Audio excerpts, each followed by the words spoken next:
The next topic is that we are going to change the pole position of the transfer function and see the effect of this step response. Here, from the previous discussion, this is the total transfer function of an RLC series circuit. From here, we can see this is the characteristic equation. So the poles of this transfer function is the root of this characteristic equation. The roots of the characteristic equation is given by this, and in the terms of R, L and C, it is like this. So you can see, if I increase the value of R, the pole will shift further away from the y-axis along the x-axis. Okay, so if you can manipulate the value of R, if we can change it, if you want to manipulate this pole, and we want to find out the effect of this pole, effect of different values of pole to the response, we can change the value of R, L and C, and we can find the value, find the location of the pole, and find the effect of the step response with the changing of this pole. Okay, so the next experiment we are going to do. Coming to the MATLAB program on pole location, this program, the first a few lines are the common lines that we know as the it clears the command window, it clears the previous variables. Now we have defined the different RLC values, RLNC values, as we have done in the previous case, and from the RLC values we can find out the value of omega n and zeta. Okay, now using omega n and zeta, then I will skip these two lines, this line and this line. I'll tell you what it is. Okay, then we'll go to this line. Again we are telling MATLAB that we are taking using a variable called s, which is a Laplace variable. Okay, then these lines please skip as of now. I'll tell you what it is. Then it is, we are making the transfer function trn as the transfer function obtained by the closed loop equation, that omega n squared divided by s square plus 2 zeta omega n s plus omega n squared.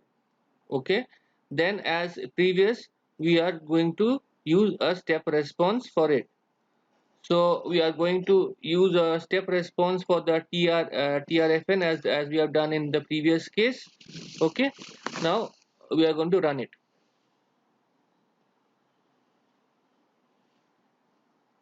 So you are going to see the previous this is a common graph we have seen before. Okay, now what we are if you remember from the PDF, the shape of the graph is depending on the poles of the closed loop transfer function. The poles of the closed loop transfer function is given by the root of the characteristic equation, that is s square plus 2 zeta omega n s plus omega n square. Okay, now we want to know the roots. The roots of this characteristic equation is obtained from the value of zeta and omega n. So these zeta and omega n values uh, calculated using this R, L and C values. Let's say you want to change the different values of R, L and C to change the value of zeta and omega n. Okay, how do you now let's say you want to know what are the roots of this characteristic equation with these values of R, L and C. Well, to know the roots, you need not calculate by hand. MATLAB has given you the tools to do it. How you are doing is that you have to find first. You have to uh, write a polynomial showing this characteristic equation. This polynomial is given in this q. Q is the polynomial, is given in the bracket 1 space 2 zeta omega n space omega n square. This polynomial is actually an array of three different elements. That means the element on the extreme right is the uh, coefficient of s to the power of 0. Then you have the element which is the coefficient of s to the power 1, and this is the coefficient of s to the power 2. So from here you can see s to the power 2 has 1 as the coefficient, s to the power 1 has 2 zeta omega n as a coefficient, and h to the power 0 as omega n squared as the coefficients. Now when you have formed this polynomial, you can find the roots using this formula, using this command roots of q. If you type in roots of q, just okay, if you type in roots of q, I'll tell you what q1 q2 q1 is later. Okay, when you type in roots of q and you run it, you can see with along with this figure, you can see in the command window, it tells you what are the roots. Roots is 1, it is 10 to the power 4 into 5 minus 5 plus 8.66i, and minus 5 minus 8.66i. So these are the roots. Okay, now in we want to understand what is the how is the effect of changing the poles of the characteristic equation affects the output of the system. A simple way is to change the value of r, because if you see from the formula, the the real part of the roots of the characteristic equation is given, has a factor of r. So depending on the factor, you can have different values of the polynomial. Now here r is 1000. If you change it to 100, you'll have different roots and you'll have different shape of the graph. You can see with r100, the it is more of an oscillatory type. That means the root are much more closer to the x-axis, to the y-axis. Okay, if you change the value of r to 10,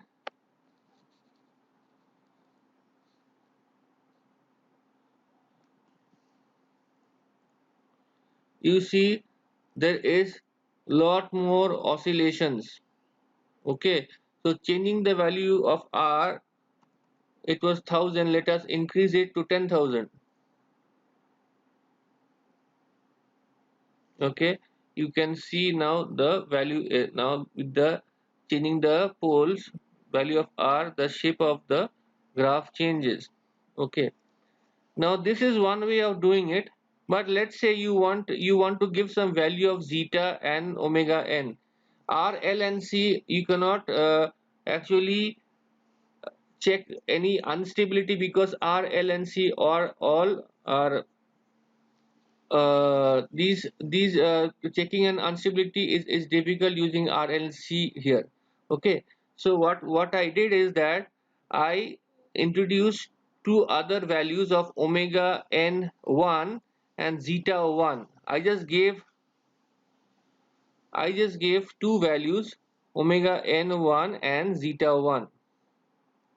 Okay, omega n1 I gave the value of 2 and zeta 1 I gave the value of zero point 0.5. And using that I formed another transfer function using omega 1 and zeta 1, omega n1 and zeta 1.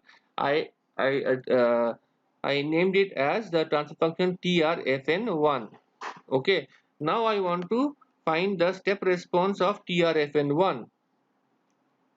So I write it step of TRFN1 and I will run the equation, run the program.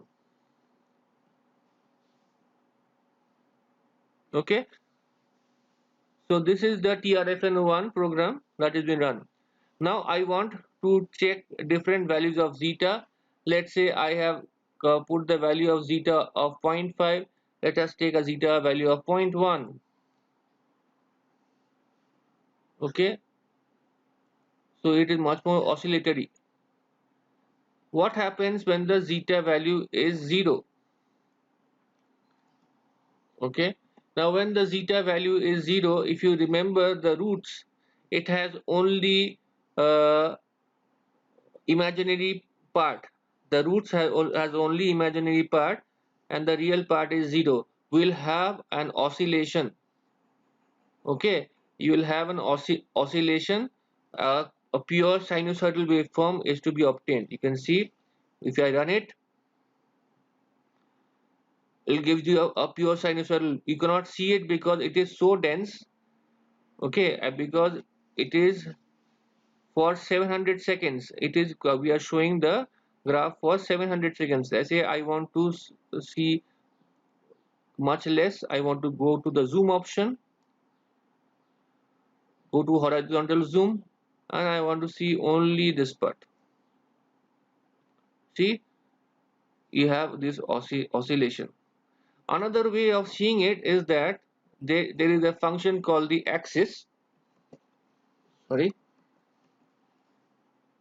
this function axis, what it does, it forces the figure to be bounded by some axis. So what if you see, it has four values.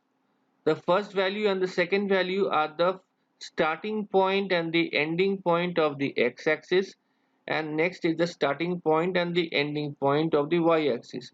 So we are forcing the MATLAB to plot within 0 to 5 seconds and from a value of 0 to 2 on the y-axis. Now let's see how this thing changes it. It will show you the graph starting from 0. So if you see, if you put zeta equal to 0, it will give an oscillatory graph. Now we want to see the unstable situation.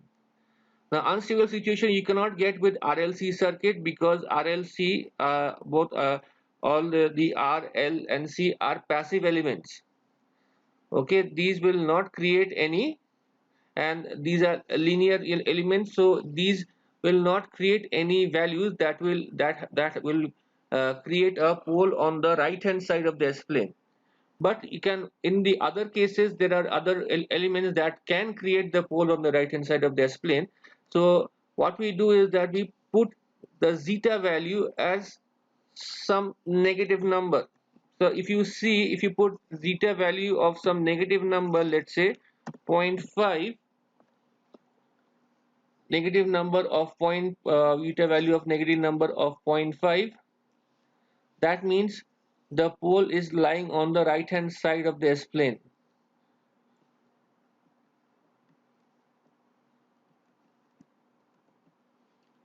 Running this, you'll see that the graph changes. You see the graph goes and it is going and increasing. If you more increasing, if you add more value, let's say zeta equal to -2, okay, you can see an ever increasing graph. So this, you are seeing an unstable situation here. Okay, so from the values of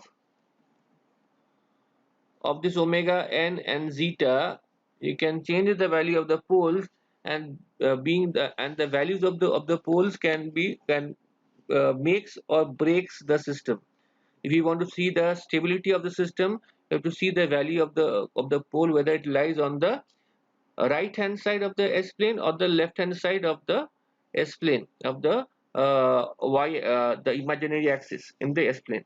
Okay, now I have missed out this one, the Q1.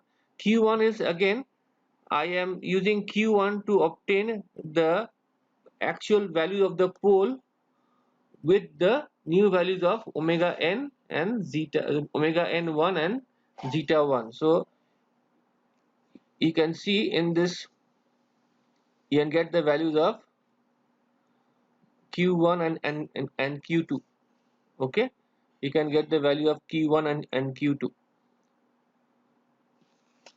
So let's say you want to find the values or roots of Q1 with different values of zeta. So what we do, we will comment this one out. Okay, we comment this one out and we comment this one out as well.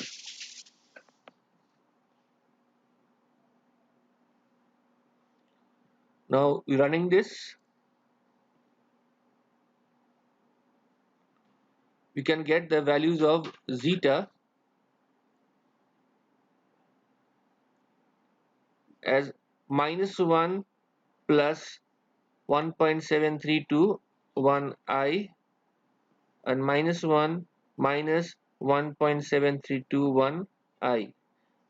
Okay, now if I change the value of zeta, you'll see the poles will also change. So I'll, if I take zero point 0.1, the pole the changes. Okay, and so the graph changes here. So this is how the poles of the position of the poles of the closed loop transfer function changes the value, changes the output of the system.